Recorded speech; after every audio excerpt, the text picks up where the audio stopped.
अस्सलाम वालेकुम। Lesson number 3 chapter number 2 का आज हम स्टार्ट करेंगे। इस चैप्टर का जो टाइटल है वो रिकॉर्डिंग ऑफ फाइनेंशियल इंफॉर्मेशन। हम इस चैप्टर में ट्रांजैक्शन को भी डिस्कस कर रहे हैं और साथ ही साथ आने वाले चंद लेक्चर्स में हम इनको रिकॉर्ड करना भी सीखेंगे कि हमने जो फाइनेंशियल इंफॉर्मेशन हमारे पास प्रोवाइडेड है उसको हम एक स्पेसिफिक फॉर्मेट में अकाउंटेंसी पर्पस के लिए किस तरह से रिकॉर्ड करेंगे, वो भी हम देखेंगे इस चैप्टर में। तो दोस्तों, उससे पहले मज़ीद कुछ टर्मिनोलॉजीज़ हैं जिसको डिस्कस करना बहुत ज़रूरी है, तो आइए चलते हैं। सबसे पहले मैं आपको एक नोट देना चाहता हूँ जो कि हमारे पिछले लेक्चर से, लेक्चर नंबर 2 से थोड़ा सा रिलेटेड है, और वो ये है कि जब कैश आपको रिसीव होता है लोन की सूरत में, उधार की सूरत में कैश रिसीव होता है, बट आप बदले में और कुछ नहीं लेते, यानी कि ख़रीदारी कोई नहीं की आपने उधार पर, बल्कि अपने किसी से आपने पैसे उधार लिए हैं, ठीक है, तब आपको उधार देने वाला क्रेडिटर नहीं कहलाएगा, ठीक है ना। इसमें क्लियर इमेज आ जाती है बैंक्स की, ठीक है। जो बैंक सिस्टम है वो बिल्कुल ही एक सेपरेट सिस्टम है वो भी अकाउंटिंग का, बट उसके कॉन्सेप्ट्स और हैं। बैंक जब आपको लोन देता है तो बज़ाहिर तो यही है कि वो आपको प्रोवाइड कर रहा है, कुछ उधार दे रहा है आपको, लेकिन उसको हम क्रेडिटर नहीं कहेंगे, ठीक है। अलबत्ता जिसको उधार दिया जा रहा है वो लाइबिलिटी ज़रूर है, ठीक है। तो यहाँ पे जो आपकी स्टेटमेंट है वो मैं रीड करता हूँ। When cash is received as loan then that provider is not creditor but the person is treated as liability. यानी कि जो आपका प्रोवाइडर है वो आपका क्रेडिटर नहीं है, लेकिन जो पर्सन है जिसने आपसे कैश लिया है वो लाइबिलिटी ज़रूर है। लाइबिलिटी मैंने आपको बताया था क्या होती है, मैं एक बार फिर से आपको रिमाइंड करवा देता हूँ। Liability is the obligation to pay back, ठीक है ना। यानी कि आपकी जो लाइबिलिटी है एक ऑब्लिगेशन है, एक रिस्पॉन्सिबिलिटी है। ज़्यादातर अकाउंटिंग के हवाले से हम बात करें तो वो आपके कैश में आ जाती है कि आपने कैश जो लिया वो पे बैक करें, ठीक है, एक जिम्मेदारी, एक रिस्पॉन्सिबिलिटी। तो दोस्तों, क्रेडिटर क्या होते हैं? Creditor are the supplier of goods और सर्विसेज। हर वो बंदा जो आपको चीज़ें या सर्विसेज, ये दो चीज़ें, ठीक है, गुड्स सर्विसेज, अगर ये दो चीज़ें आपको क्रेडिट बेस पे आपको प्रोवाइड कर रहा है तो वो आपको क्रेडिटर कहलाएगा। अदरवाइज़ अगर वो कैश दे रहा है उधार पर तो वो आपको क्रेडिटर नहीं होगा, ठीक है। तो ये तो था आपका एक नोट, एक जो इम्पोर्टेंट बात थी क्रेडिटर में और ये कैश में डिफरेंस के हवाले से। नेक्स्ट हम मूव करते हैं अपनी अकाउंटिंग इक्वेशन की तरफ। दोस्तों, अकाउंटिंग की एक इक्वेशन है जिसकी बेस पे हम बैलेंस शीट को तैयार करते हैं।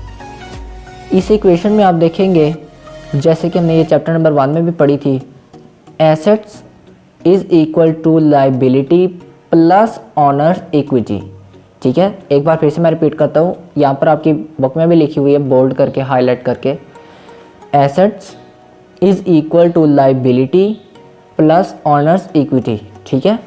एसेट्स क्या होते हैं? जैसे कि मैंने आपको फर्स्ट लेक्चर में भी बताया कि आपकी जो बिज़नेस की प्रॉपर्टी होती हैं वो एसेट है, ठीक है। जैसे कि समझिए मैं अपने ऑफिस में बैठा हुआ हूँ, ये जो टेबल है, ये सोफ़ा है, ठीक है, और जो कंप्यूटर पड़ा हुआ है, ये अब इस बिज़नेस की क्या है? प्रॉपर्टी है।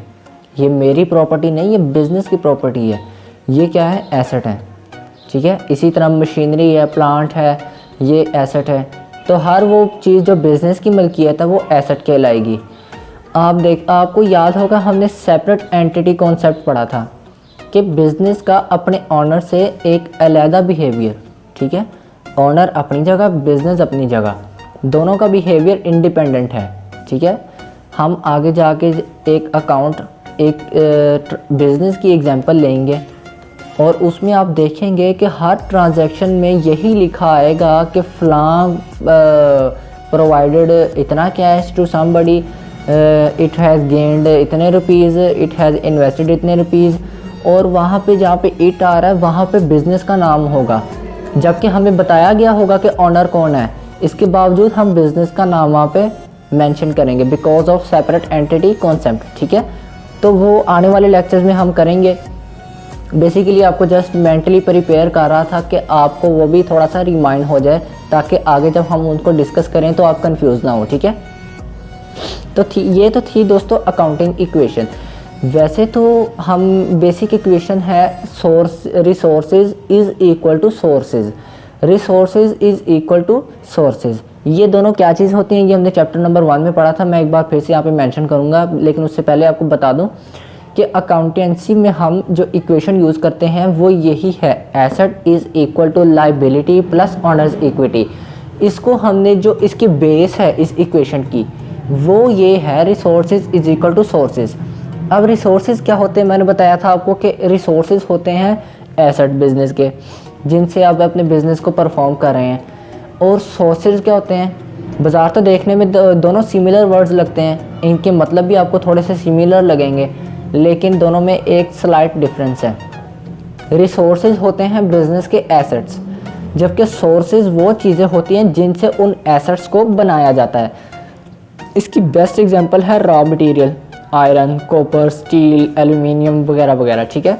यानी कि जो एसेट बनाने के काम आता है वो सोर्सेज, एसेट बजाते खुद क्या कहलाते हैं, रिसोर्सेज, जो बिजनेस को प्रॉफिट देते हैं। तो दोस्तों ये थी आपकी बेसिक अकाउंटिंग इक्वेशन। इसमें एक चीज़ और भी है, एक और इक्वेशन, प्रॉफिट क्या होता है। दोस्तों प्रॉफिट ऑनर्स इक्विटी का एक हिस्सा है। इसको डिस्कस करने से पहले मैं ऑनर्स इक्विटी को डिस्कस कर लेता हूँ।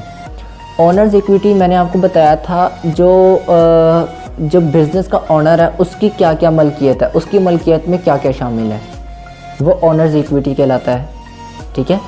जैसा कि इसकी आपको मैं सिंपल से एग्जांपल देता हूँ, कैपिटल, प्रॉफिट, लॉस, ठीक है। और ये बीच में से अगर हम कुछ पैसे निकाल लेते हैं अपने पर्सनल यूज़ के लिए, जिसको मैंने कहा था आपको ड्राइंग्स, बिल्कुल ड्राइंग्स मैंने आपको बताया था कि अगर आप अपने पर्सनल मकासद के लिए अपने बिज़नेस में से वक्ती तौर पर पैसे निकाल लेते हैं तो उसको ड्राइंग कहते हैं, ठीक है।